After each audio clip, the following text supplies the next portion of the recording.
Candace Owens has been suspended from YouTube over videos about trans issues. Did you think it was going to be easy? With all the culture war victories we've had over the past couple of months, I see cause for hope and optimism. In fact, it looks like the tide's turning rather dramatically. If you've not been following the Call of Duty scandal involving Nick Merckx, Tim the Tatman, and Dr. Disrespect, well, then you may not be aware that tremendous victory lies ahead, and it's happening right now. Those individuals I mentioned, they're video game streamers, so they're reaching younger audience. They're very famous with millions and millions of followers, and they're upset over, let's just keep it simple, they're pushing back on a lot of this stuff that targets kids. But of course, we have an election coming up. And do you think the powers that be will sit idly by as regular people say no? They're not going to. So, of course, Candace Owens has been suspended. Of course, we know that other Daily Wire hosts have been targeted. Jordan Peterson had a video removed. And co-CEO Jeremy Boring has issued a statement about YouTube putting their fingers on the scales. Of course they are. YouTube suspending channels like Candace Owens, demonetizing any commentator over this issue is specifically intended to help sway the election. End of story. I've got photos that I can show you from Pride that would make you very, very angry. You may have seen many of them. There was one viral video where two adult men perform a sex act on each other in public in front of children. Now, look, I'm a traditionally liberal guy. Not that it means much these days. And what that means is, look, man, people love each other. They want to live their lives. I'm always more just like, do your thing. Just leave the kids out of it, right? And now we're at this point where they're not leaving kids out of it. They're explicitly targeting kids. And I think there's a good portion of the powers that be at YouTube that are into children, that have that disgusting predilection, and they're seeking to protect it by all at any cost. And many of them just know that it's a major weakness for the left in the culture war, and they're going to have to do whatever they can to silence anyone who would expose them. I'd like to mention one simple thing to all the naysayers as we begin this segment discussing the work of Candace Owens. It's funny. There were these people who believed that powerful individuals around the world were trafficking minors for nefarious reasons. And they were into them, if you know what I mean. I'm trying to keep it family friendly a little bit.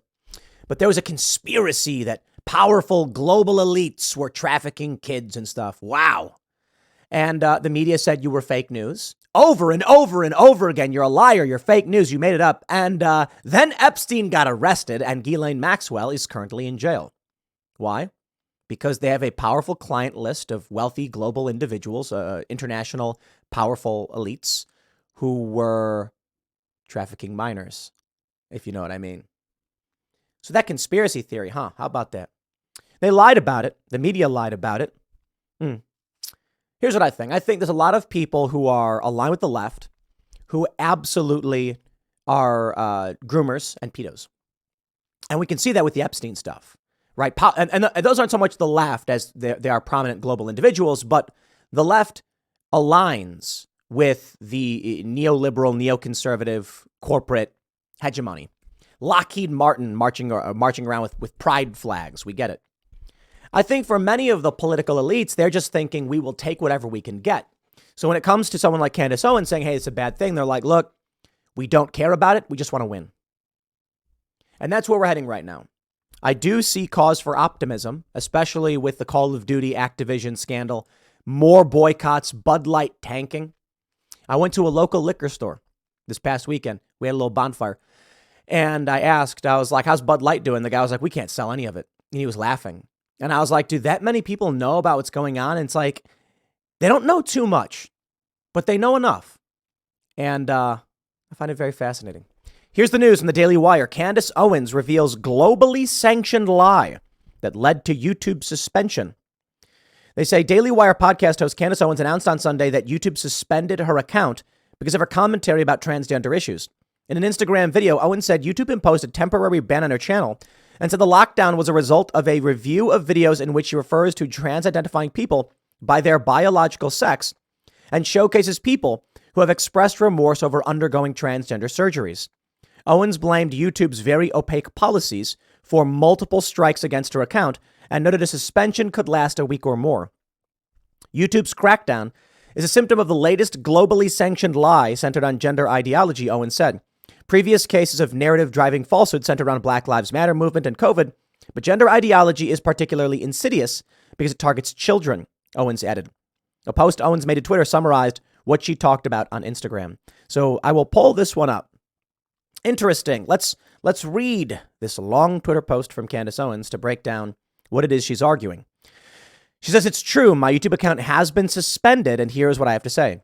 We don't know exactly who or what is the driving force behind globally sanctioned lies. But what we do know is that over the past 5 years, the prevailing lies of the day have shifted dramatically. It was Black Lives Matter in 2020 when corporations, governments, and Hollywood were in lockstep flying black fist flags and encouraging people to donate their money as a penance for the sin of being born white. Then the lies switched rather dramatically to COVID. People were encouraged to mask up, avoid their family members, roll up their sleeves, and submit to a safe and effective vaccine via a globally sponsored lie that it would protect them from getting the virus. Of course, both of these tremendous lies fell apart with time.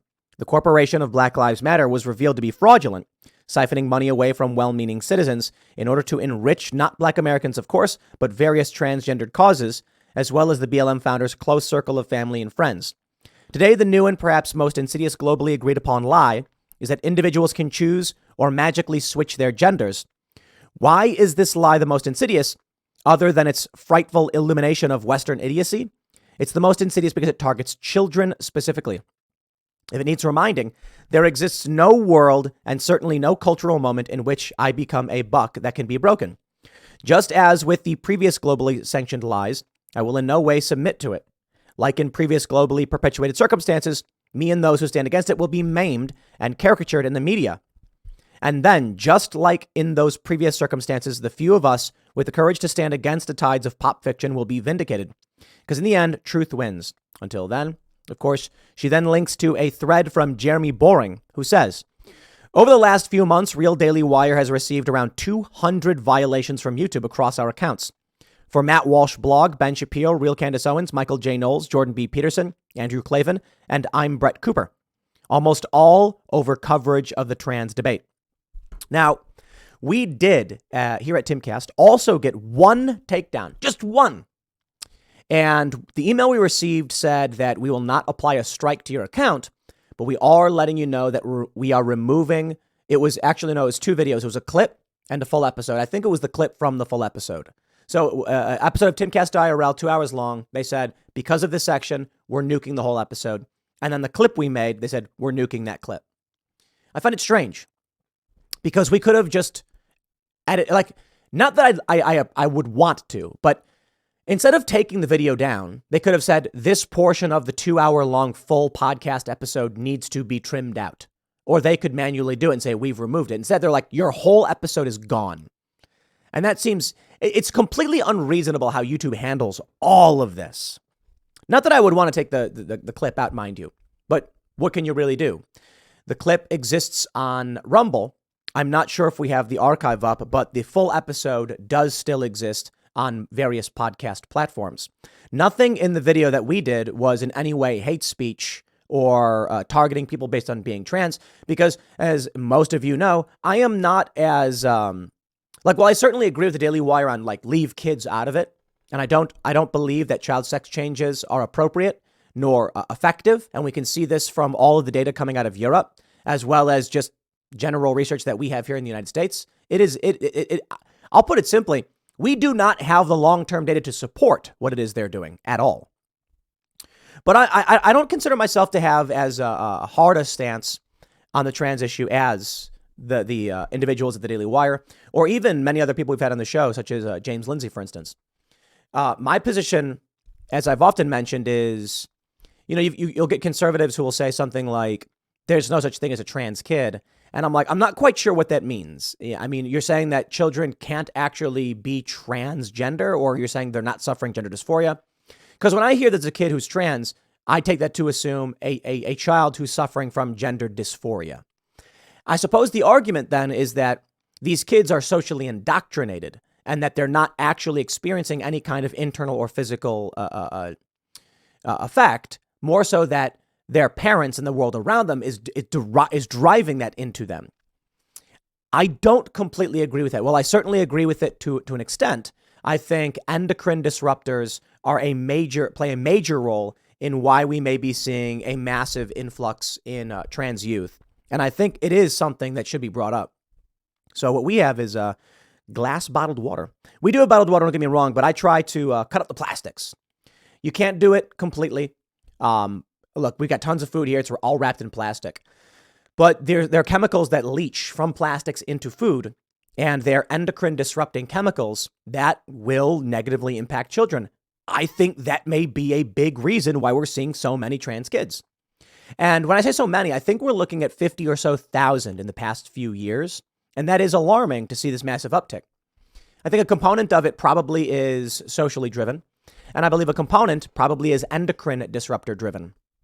So I don't know if that where that puts me in terms of where the Real Daily, at Real Daily Wire. That's why I said it, because it's their Twitter account. I don't know where that puts me in terms of their arguments or whatever, but I wonder if that has to do with why they're not hard striking us, or maybe it's because I'm a stickler for the academic approach as opposed to the impassioned or invective approach. Not that I'm saying the Daily Wire is pushing any personal invective. I think they tend to be fairly academic. I wonder if, well, I'll put it simply. The reason the Daily Wire is getting hit so hard, I think, is not necessarily even about this. It has to do with the election coming up and the efforts to silence anyone who might support someone outside the Democrats. Now, here's where it gets interesting. The Daily Wire seems to be heavy in the bag for Ron DeSantis. I mean, all of these personalities are like, look, Trump is crude, crass, and DeSantis works. And I can respect it. I think DeSantis is great, except for that whole deep fake fiasco. I think they need to disavow that, and they haven't. And so I am mildly perturbed over that. But I will not support a candidate who produces fake images in campaign ads to create a fake perception of their opponent. And then they come out and they complain, and they're like, Donald Trump, put Ron on a rhinoceros. And I'm like, dude, you're not convincing me. I just literally don't care if you're saying that. You come to me and you say, but what about Trump using deepfakes? And I'm like, a gag with the devil and Hitler and Ron on a rhinoceros doesn't faze me at all. I don't care. Sorry, that's my position. You can say there's a double standard. Nah, literally don't care. They made a video where they put 3 fake images of Trump hugging and kissing Fauci in it. And it said real life Trump above the pictures. Yeah. Sorry, not playing that game. But anyway, I digress. If the establishment really did want, I can break this down. I think I might, I don't know. Let me just say this. I think they do want Trump. I mean it. And I think this is evidence. The Daily Wire very, very heavily in pushing Ron DeSantis. I mean, their personalities, they're all big fans of DeSantis. Not so much me. I'm a fan of Trump. And it's the deepfake thing from DeSantis that really knocked him off my potential candidate list. I'm like, that's a 0 for me, dog. You put out a deepfake, you trick people, you try to lie, cheat, and steal. I ain't playing that. Donald Trump also has his faults. And that's why I'm like, I only lean slightly towards him. But look at it this way. They've not taken our videos down. We've talked quite heavily about this. Maybe they will. Maybe I'm speaking too soon. Or maybe it's that they're thinking, if Trump is the candidate, we win. Because we can beat Trump, but we can't beat DeSantis. Maybe they're right. Maybe that's really the play. I don't care. I mean, it's not going to make me change my support for Donald Trump. I really do think he's the guy who needs to get in to fire all these people. And the deepfake thing from DeSantis, I think, is horrifying. But perhaps, my friends, the real issue is the Daily Wire is massive. It's powerful. It's influential. And, they're pushing really hard for Ron DeSantis, who does better among independent voters. Maybe the machine really does want Trump. The View host said it. I think it was Whoopi Goldberg. She's like, we want Trump. We don't want DeSantis. We can beat Trump. That's creepy. It's creepy that they live in that world. But this is what Jeremy Boring has to say. He says, last month, Matt Walsh blog was demonetized. On Friday, Candace Owens and Michael J. Knowles were suspended for 7 days after receiving their second strike. And Jordan Peterson was given his first strike, 3 in 90 days, and your account is terminated. In the last 90 days, our accounts have received 104 violations for hateful and derogatory content, earning them limited monetization. Again, nearly every one of these violations comes from our coverage of the trans debate. It's unsurprising. Over 25% of the U.S. population gets its news from YouTube, and the Daily Wire is one of the largest news brands in the space. Last week, our accounts had over 157 million views on YouTube. That's over 20 million views a day. Yet we are on the verge of losing access to the platform. That may be the bigger reason, Sir Jeremy, why it is they're coming after you. You're too big, dog. You're too big. You're influencing people. You're making friends. They don't like that. Yo, the Bud Light thing is scary. Activision. This is interesting. I got to cover this later. Activision, Call of Duty. They're like putting out the Pride stuff. They're doubling down over and over again. This is the craziest thing. They're doubling down. They got prominent streamers boycotting them, and they're doubling down. They do not want to back off from this. They don't want to see their agenda being harmed. And Jeremy, we're talking 157 million views in a week. Wow. And the Daily Wire, they're like the biggest game in town, I guess. 157 per week. You got to understand, the media establishment's like, we've lost control of the narrative. The Bud Light thing, all of this stuff, it's probably the result of prominent individuals like Matt Walsh and Ben Shapiro. Matt Walsh really hitting out of the park with the documentary What is a Woman? And sure enough, YouTube comes for you. Unsurprising. Even Twitter tried to stop What is a Woman? And Elon Musk personally intervened. We saw then the resignation of two individuals. And I have to wonder, as many people have stated, did Elon Musk go to these women and say, either you resign or you're fired? I wonder. Really don't know. But I think this is more than just the trans debate or the trans issue. It is the easy path for them to shut down the Daily Wire, to hinder them. It won't work. YouTube is losing market share to Rumble. Every day, I see Rumble videos getting more and more traffic. And you can try and shut down videos from the Daily Wire, or in our instance, we had a full episode of IRL and one video removed. But we don't rely on you for monetization anymore. You had that power and you gave it away. I'll give some advice to YouTube. Yeah, really, I'll give them some advice. You see, when you offer up monetization to the average person and they're able to make a living and run a business off of your platform, your best approach is the soft, guiding force, redirecting, instead of hard hitting. Let me explain. If they went to the Daily Wire crew and said, guys, these videos violate the rules. We don't want to demonetize you. We don't want to take these videos down. Moving forward, approach the issue in this way, and we're totally cool. Guess what? Daily Wire would have been like, all right, fine. We can make our arguments, but it has to be delivered in a more academic approach or something to that effect. Then the power and the soft power would hold. This is what we saw with Patreon and other platforms when they started banning people. I told these CEOs, you realize when you control the flow of revenue to these individuals, you have power over them. And if you want a desired outcome, you utilize that power. The threat of the removal is more powerful than the removal itself. If you ban them, they will find another way to maximize their voice. If you negotiate with them, you will diminish the arguments you don't like, and you'll keep them in your reins. I know a lot of people listening are probably saying, "No, it's good that they got banned." Now they'll go to Rumble. Now they're already on Twitter, and Twitter is a massive political platform anyway. It's where a lot of people get their news from. It's their news feeds, and perhaps YouTube made the biggest mistake they could have made. The money that the Daily Wire makes is from memberships. They make a lot of money off YouTube, don't get me wrong, but the bulk of it is memberships. I'm willing to bet the YouTube stuff is, 15 to 20% of their revenue. Because their website, their podcasts, I got to tell you, their podcasts probably make substantially more. Yo, the returns from the podcast that I get, YouTube doesn't compare. This is the crazy thing. The podcasts versions of our shows get a fraction around 20% of the views, but they make comparable revenue. It's crazy because for like podcasts, revenue is just so much better, so much better. So YouTube is destroying itself, and so be it. Let them do it. They're not smart enough to understand. That's what I'm saying. You go to the Daily Wire and you say, hey, guys, these videos break our rules. We're not going to take them down. Instead of saying it this way or this way, say it this way and this way. And then you know what would happen?